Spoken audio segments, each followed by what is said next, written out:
Bonjour à toutes et à tous et bienvenue dans EasyChief. Aujourd'hui, je vous présente EasyCare, le module dédié au suivi des victimes. EasyCare a été pensé pour tenir un tableau clair et rapide directement pendant l'intervention. Dès l'ouverture du module, je peux, si j'en ai besoin, renseigner un numéro d'intervention en haut de l'écran. Juste après, j'ai un bouton de localisation GPS. Quand je l'utilise, l'application récupère automatiquement l'endroit où je me trouve et l'affiche comme contexte principal. Si je ne suis pas d'accord avec cette information, je peux cliquer dessus et modifier l'adresse en direct. OK. L'adresse se change, le contexte est mis à jour.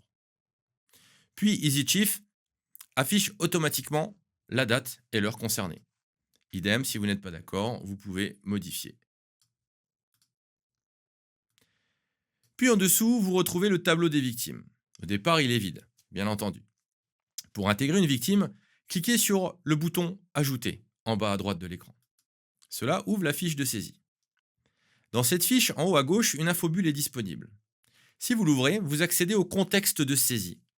L'adresse et la date-heure associées à la victime, celles qui correspondent à la localisation et au moment où je suis en train de travailler.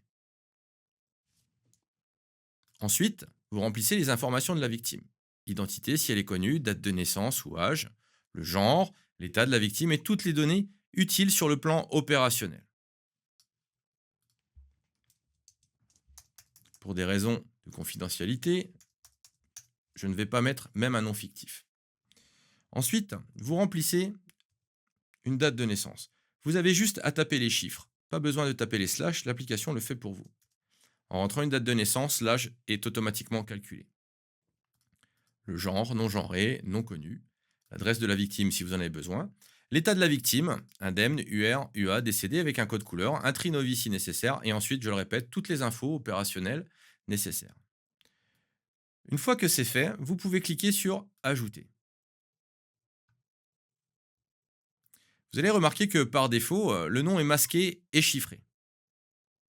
Si je veux l'afficher, je touche l'icône œil barré pour activer ou désactiver l'affichage. C'est une première barrière de confidentialité. Quand le téléphone est visible sur intervention, on évite qu'un regard extérieur puisse lire une information sensible. Vous voyez également le code couleur. Décédé, le code noir, avec la petite puce noire ici qui clignote.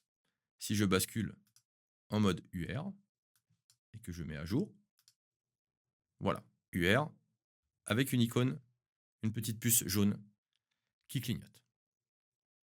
Vous l'avez compris, indemne, indicateur vert, UR jaune, UA rouge-orange, décédé, marquage noir. Ça me permet de visualiser immédiatement l'urgence et la priorité entre les différentes victimes. Si j'ajoute une deuxième,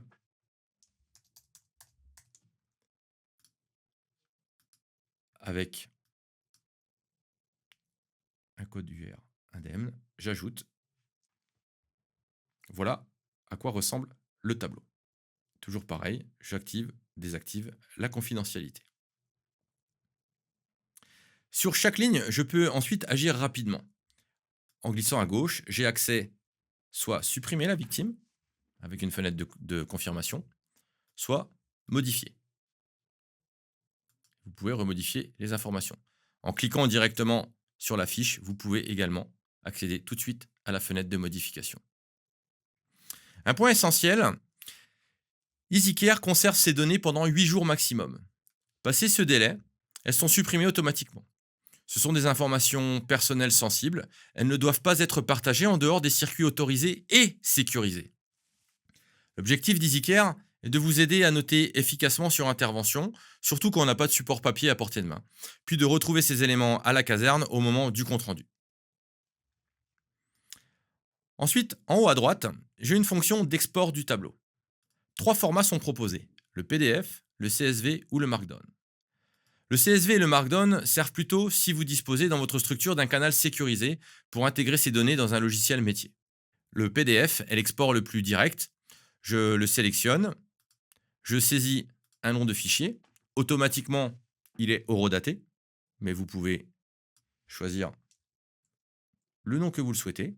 Par exemple, vous pouvez choisir le contexte.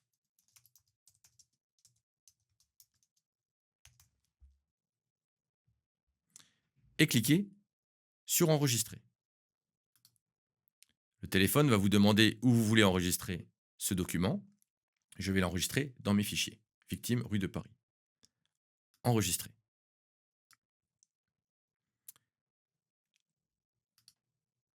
Je vais aller regarder à quoi ressemble d'ailleurs ce fichier. Je vais donc dans mes fichiers et j'ai victime rue de Paris. En cliquant dessus, je vois donc mon PDF. À quoi ressemble mon PDF?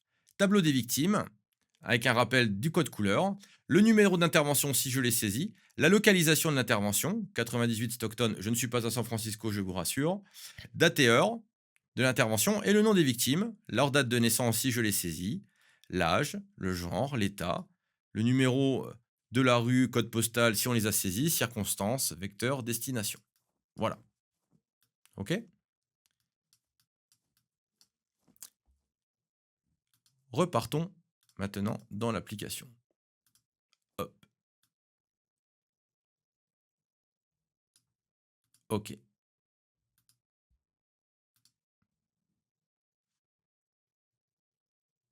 Si j'ai travaillé sur plusieurs lieux différents, l'export PDF regroupera automatiquement les victimes par contexte.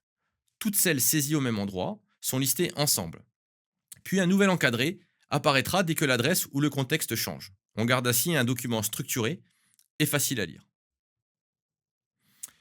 Voilà pour EasyCare. Retenez surtout que ce module est un outil d'appui opérationnel et que toute donnée sensible doit rester strictement dans le cadre prévu, via des moyens sécurisés et uniquement avec les personnes habilitées.